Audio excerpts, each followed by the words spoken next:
बच्चों, आज हम लोग क्लास 7 का मैथ का जो चैप्टर 4 नंबर है सिंपल इक्वेशन, उसको आज हम लोग उसका कॉन्सेप्ट जो है अच्छे से समझेंगे और फिर प्रॉब्लम भी बनाएंगे, उस पर एग्जाम्पल भी सॉल्व करेंगे। ठीक है, तो ये चैप्टर बहुत इंटरेस्टिंग है और बहुत ही मज़ा आने वाला है इस चैप्टर में। सबसे पहले इस चैप्टर में हम लोग आज एक स्टोरी सुनेंगे और उस स्टोरी के बेस पे ही हम क्वेश्चन को सॉल्व करना भी सीखेंगे। तो आइए सबसे पहले हम स्टोरी के बारे में जानते हैं। ठीक है, और ये स्टोरी के साथ साथ एक माइंड रीडिंग गेम भी है। चलिए बच्चों, स्टार्ट करते हैं। चैप्टर है simple equation, class 7 math, chapter 4। अब माइंड रीडिंग गेम जो है और स्टोरी जो हमने कहा था अभी, तो आइए सबसे पहले हम स्टोरी सुनते हैं। क्या है, दो गर्ल है जो आपस में बातचीत करती है। ठीक है, अब बातचीत वो क्या करती है आइए जानते हैं। अमीना और इसमें हमने लिख दिया है अमीना और सारा, ये दो गर्ल है, ये आपस में बातचीत करती है। स्टोरी एक दूसरे को, मतलब एक तरह से माइंड रीडिंग गेम है, तो वो एक दूसरे को चेक करना चाह रहा है। ठीक है, Amina ask Sara to think a number. Amina ने क्या किया, सारा को बोला कि तुम एक नंबर सोचो, कोई भी नंबर। उसके बाद क्या बोलती है, मल्टीप्लाई इट बाय 4।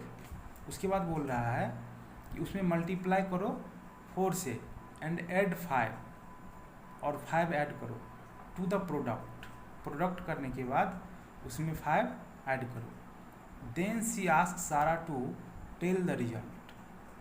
अब वो सारा क्या करती है, बोलती है कि रिजल्ट बताओ क्या आया करने के बाद। She says it is 65। उन्होंने कहा कि हमने जो ये कैलकुलेशन किया उसके बाद 65 आया आंसर।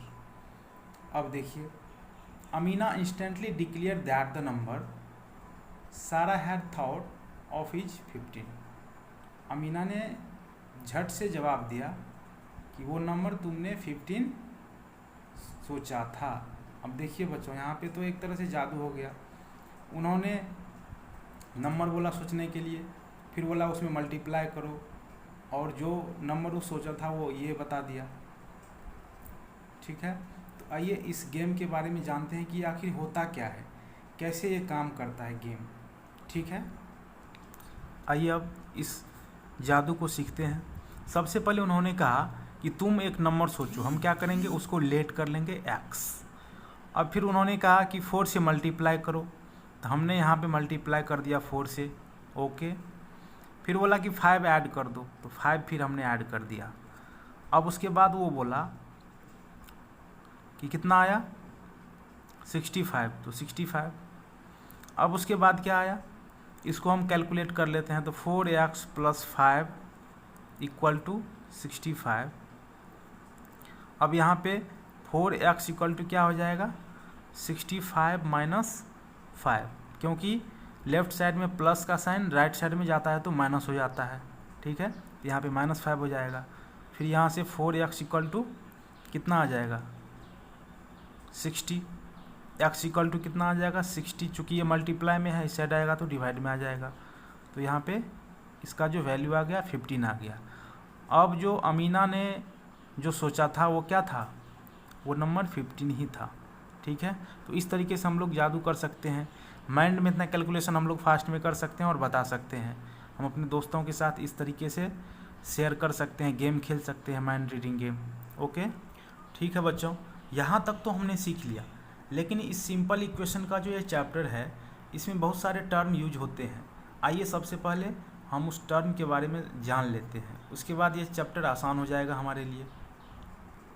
सबसे पहले जो फर्स्ट टर्म आता है वो है वेरिएबल। What is variable?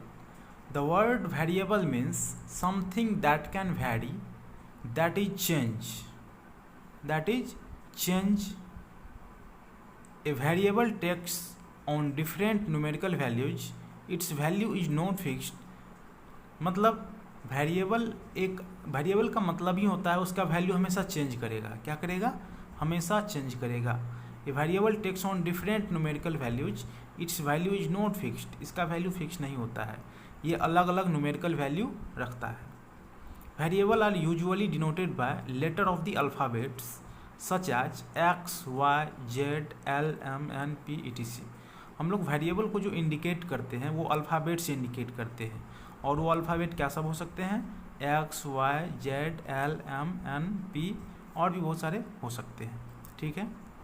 अब जो अगला टर्म है वो है कांस्टेंट। कांस्टेंट मीन्स क्या होता है, a fixed and well defined number is called constant. Constant हम उसी को बोलेंगे जो एकदम वेल डिफाइंड हो, जाना पहचाना हो, वो चेंज ना करे, है ना।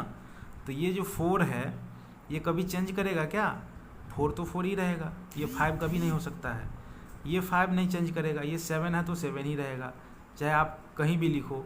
8 है तो 8 ही रहेगा। इसीलिए कांस्टेंट हम किसको बोलेंगे, जो चेंज ना करे, है ना, जिसका वैल्यू कभी भी चेंज ना करे, उसको हम लोग क्या कहेंगे, कांस्टेंट कहेंगे। अब जो अगला टर्म है वो है एक्सप्रेशन। एक्सप्रेशन क्या होता है, very simple, the expression are formed by performing operations like addition, subtraction, multiplication and division on the variable.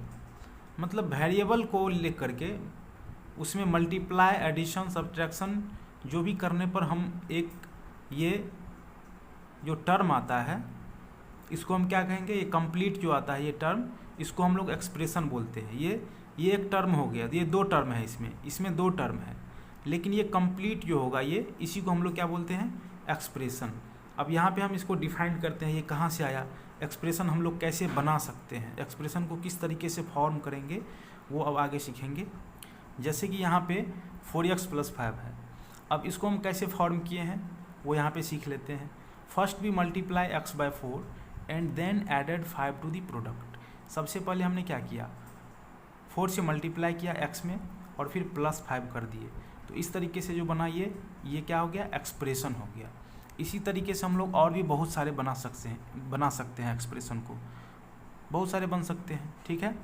अब एक दिमाग में आप लोग को एक क्वेश्चन आता होगा कि सर ये जो एक्सप्रेशन है इसका वैल्यू हम लोग कैसे निकालेंगे, इसका वैल्यू अगर कोई पूछ दे तो हम क्या बताएंगे।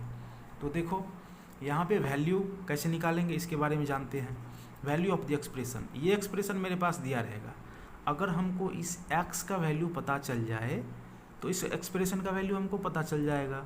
x का वैल्यू हमको या तो गिवन रहेगा या नहीं तो हम निकाल सकते हैं। इस कंप्लीट एक्सप्रेशन का जो वैल्यू है बहुत सारे हो सकते हैं, यहाँ पे कुछ भी वैल्यू रख करके हम इस एक्सप्रेशन का वैल्यू निकाल सकते हैं। जैसे कि यहाँ पे 1 रखे हैं तो 4 × 1 + 5, 4 × 1 4 और +5 तो +5 इक्वल टू 4 और 5 कितना होता है, प्लस करने के बाद 9।